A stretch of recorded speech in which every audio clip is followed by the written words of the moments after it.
Okay, so Caroline Glick, who is a member of Netanyahu's cabinet, is speaking at a conference and she is explaining her stance on one state. So we're going to get into that. Make sure to subscribe to the channel, like the video, leave your comments. Follow me at Rafi the Realtor for all of your South Florida real estate needs. And you can support the channel via the Buy Me a Coffee link in the pinned comment or description. Let's go. Israel has 3 children per woman among Jews, and it has 3.5 children per woman among Muslims inside a pre-1949 armistice lines Israel, and 3.2 children per woman in Judea and Samaria among the Arab population in the area. So that the whole trend of the demographic model is completely the opposite of what all of these experts on Israel's demographic dire circumstances would have us all believe. It's simply a matter of not counting properly. Now, the truth of the matter is none of this is important, because the whole issue of whether or not the settlements in Judea and Samaria are somehow or another going to destroy Israel or not is not about demography, and it's not about peace. It's about civil rights. It's about Jewish civil rights. What they are saying essentially is that Jews should not be allowed to live there just because they're Jews. Now, why should Jews be allowed to live in London, live in Germany, live in San Francisco, but not be allowed to live in Judea? Why? And in Jerusalem? Where does this come from? They want to talk so much about Palestinian rights. Let's talk about Jewish rights for a second. You're saying that you so support a Palestinian state that is going to be inherently bigoted and that Jews aren't allowed to even live there, that they have to all be ethnically cleansed first before these people can even deign to accept sovereignty. What kind of state do you want to establish? What kind of nonsense is this? This is a racket. This is a racket. Jews don't have civil rights. We're not allowed to live wherever we have property rights to build just because we're Jewish? And this is a moral argument? This is a reasonable argument? This is establishing what exactly? A state based upon ethnic purity? This is where we've come to in 2013 in the Western world? The answer to the first 2 questions is more complex. Is Israel a democracy?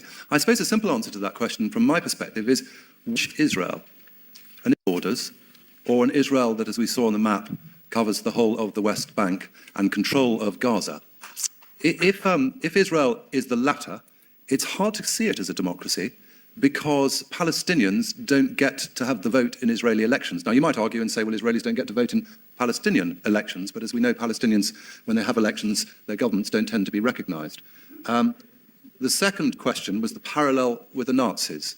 And I think the parallel you were using, I hope, was nothing to do with the Holocaust. It was to do with fear and all those kinds of things. I'm always very, very uncomfortable with anyone making any analogies to the Holocaust and the Nazis. I think it's deeply inappropriate, and I don't like to make these kinds of historical connections.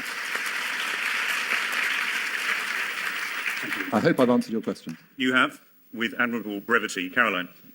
So regarding Edward Said, I didn't read his book, but I did heckle him in 1990.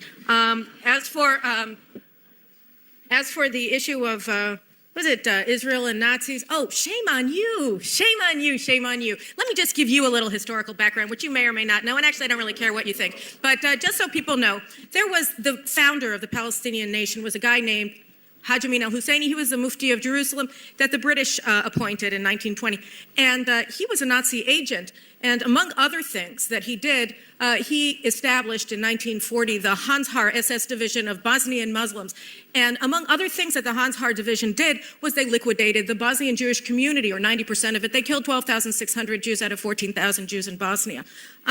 This was a man as well who intervened with Himmler and with Eichmann to prevent a prisoner swap of 4,000 Jewish children and yes, so basically, Haj Amin al-Husseini was a Nazi war criminal. Not that you care about this, but it's interesting that just last week, Mahmoud Abbas, who is the moderate PLO chief and Palestinian Authority leader, hailed Haj Amin al-Husseini as the hero of the Palestinian people in a speech in Ramallah. Caroline, so that I think that when you're making a comparison, we need to get more between questions the victims of the Nazis and their Palestinian agents and their Palestinian apologists, including Mahmoud Abbas, who wrote a PhD thesis for the Oriental University in Moscow, denying the Holocaust and claiming that it was a joint plot of the Zionists and the Germans. And you compare us to them, the perpetrators, the people who now they want to commit genocide against. Just read Hamas's charter. You have some serious moral issues that you need to deal with yourself. Okay, Caroline, thank you very much indeed. Can we just get one final brief group of questions, and then we'll take the final vote. The gentleman in the glasses, just here in the middle. William and Daniel are very disingenuous in that they choose selectively to show maps of Israel as it currently is. It currently occupies 16% of the mandate for Palestine, 77% of which was given away by the British, totally in contravention of the agreement. The agreement still stands because under Article 80 of the UN, all agreements adopted by the League of Nations are still extant. So you're actually completely wrong. Why is it that, as Caroline alluded to, it's okay for Jews to be shipped out wholesale from wherever they happen to be, from Iraq, from Egypt, from Syria, from Lebanon? How many Jews are there now? And yet, transfer, and from Judea and Samaria, it's okay to transfer wholesale 500,000 people, but God forbid there should be ever any movement of any other peoples. Okay. You know, at the end of the Second World War, Germany lost. There were wholesale transfer of I think we've got so the that's point the of your question. question. Why is it okay for Jews to be moved, but nobody else? Thank you very much indeed. We've got somebody with a sort of blue sleeve here. Green. I'm a little shocked by some of the comments from Caroline in particular. I will ask a question, just very briefly. I haven't heard anyone suggesting that all Jews need to be removed. There is a difference between Jewish people living in a place and what settlements represent in terms of the control of the land, the control of movement, in terms of the expropriation of resources. When I've stood on a hilltop and watched Palestinian water systems being destroyed. Okay, do you have a question though? Yes, I do have a question. My question is, if it's all right for settlements in their current form, I don't mean for Jewish people to live in the West Bank, but if in their current form, you think that it's all right for settlements to remain and expand and develop, what is your proposal for the Palestinian people who are living in Area C and Areas A and B? We haven't talked about Oslo, a whole other debate. But in the whole of the West Bank, what are you proposing actually happens to them? Thank you very much. And let's have our final question from the balcony. I'm going to try and be brief. At the beginning of the debate, I was asked to empty my mind of any preconceptions. I tried to do that. And as someone who is not Jewish or Palestinian and may have some idea about the conflicts and the problems that go on there, what am I supposed to take away from this debate? Because I have to say, frankly, I'm a bit confused. And I feel like I've been bludgeoned over the head because I'm not intelligent enough to understand some of the points here. And I actually came here to learn, but what do you want me to take away from here? That's an excellent question. Okay. Thank you. Okay. I'm going to plead for concision and also for us not to raise our voices. But the three questions were, why is it not okay for Jews, apparently, to live in certain places? What will be the long-term future for Palestinians if settlements stay in place? And why is it, if I can just paraphrase your very heartfelt question, why is it so often that when it comes to discussing Israel, the blood boils? Well, it's a very interesting array of questions, and I can't answer the last one, Tim. But I think that the lady's question from the balcony is perhaps the most salient and the most important. And I speak, as I say, as a Brit and as a non-Jew, and therefore, to some extent, I come from her state of mind, or I did 10 years ago when I first got involved in this conflict. And I can tell you that I have the most extraordinary privilege of anybody in this room, which is I get to meet the leadership of everybody on all sides. And there are not many people who are allowed to do that. And the one thing I can tell you is that if the Palestinian leadership were offered a two-state solution based on 1967 borders, probably with some land swaps, they would bite your arm off. It's as simple as that. That I am lucky and privileged enough to have discovered for myself. It is very hard in a very shouty, noisy, both debate here but internationally, to get people quite to understand that.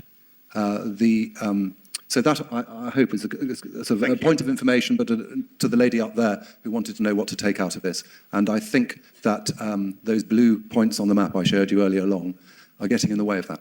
Thank you very much indeed, William. Dani, I want to ask you, what is the long-term future for Palestinians if settlements not just continue, but continue to expand?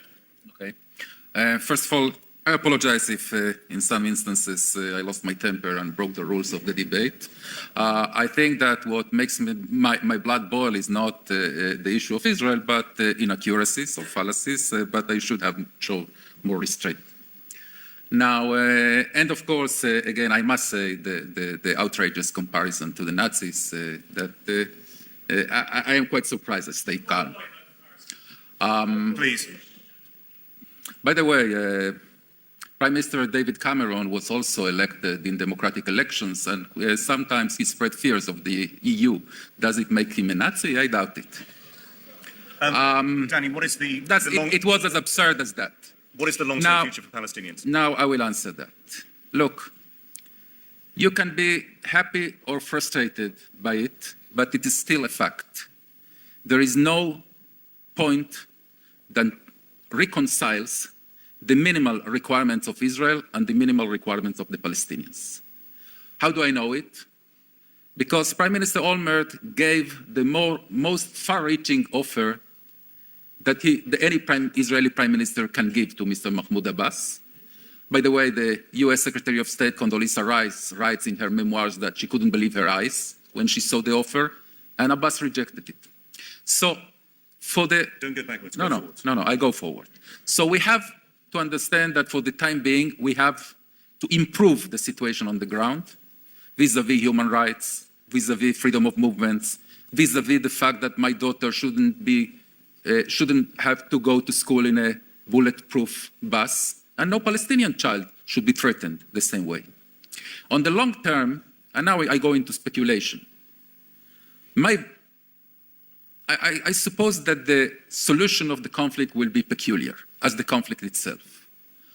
I suppose that it will be a regional one. I suppose that someday, it may be tomorrow or maybe in 50 years, there is going to be an inevitable change of regime in Jordan because monarchies, not like your monarchy in which the monarch actually rules, are a primitive way of government. There are going to be two nation states, a Jewish Israel and a Palestinian east of the Jordan, with joint responsibility and joint control of Judea and Samaria. Okay, we'll leave it. Jews will be ruled by Israel and have Israeli citizenship. Palestinians will be ruled by the Palestinian state. I suppose the last remark, this may be a pattern of government that doesn't have yet a name in international relations, in political science, but if you confine yourself to conventional forms of solving conflicts and governing people, you will never solve this conflict. Dani, thank you very much indeed. Daniel wants to say something very, very, very brief. I mean, my takeaway, and it was predicted by important Israeli leaders at the time in '67, is that occupying another people for 40 plus years has a terribly morally corrosive effect on the occupier. Of course, it's not a picnic for the occupied, but I do think that has come out this evening, that the need to justify the unjustifiable, the need to do those somersaults in the air when one doesn't have a grounding in being able to justify something, it has an effect. And it's a tragedy of Israeli society today that I hope we can still turn around, and that I hope this isn't the direction we're going in. Okay. One sentence. One sentence. One sentence. I actually, like I mentioned, I'm writing a book now, and it's called The Israeli Solution. And my solution is simply to allow the Palestinians to apply for Israeli citizenship. I don't see any reason why that shouldn't just be the long-term future. So just for context, this was an intelligence, they call it Intelligence Squared UK. Okay, and it was a debate held between Daniel Levy and William Sieghart against Caroline Glick and Dayan. Daniel Levy is a Jew. William Sieghart, I'm not familiar with, but Caroline and Dayan are both Israelis. Caroline moved from the U.S. Many years ago. Dayan was at the time the chairman of the Yesha Council. This was held in 2013. This is quite some years ago.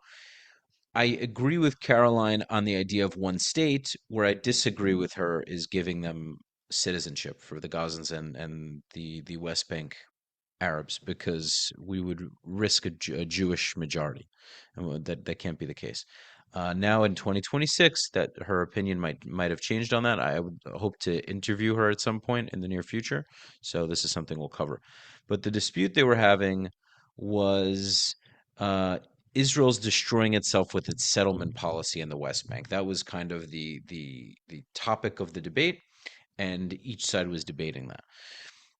As any of you know who watch my content on a regular basis, you know that I am someone who believes only in one state. Two states simply will not work. It won't bring peace. Anyone who doesn't understand that, to me, just doesn't understand the conflict. And this is something that, unfortunately, the Israeli governments were pushing over and over and over again, and they were shocked when the Palestinians weren't willing to accept it. Why weren't they willing to accept it? Because it is ultimately a conflict based on religion. This is the reality a lot of people don't want to accept. So the only way that this is going to work is if the Jews assert dominance. This is how it's going to work. The only way the Palestinians, quote unquote, are going to accept this is when they have no choice but to accept it. As long as there is an incentive to fight the Jewish people, they will do so. So Israel and the Jews have to come to that realization, which I think after October 7th, many of us have. But the Israeli government, whoever's in charge, has to really, really understand that. And I know that much of the current government does, if not all of them. Thank you for tuning in. Make sure to subscribe to the channel, like the video, leave your comments, follow me at Rafi the Realtor for all of your South Florida real estate needs. You can support the channel via the Buy Me a Coffee link in the description or pinned comment. And I hope you will tune in to the next video. Until next time, peace.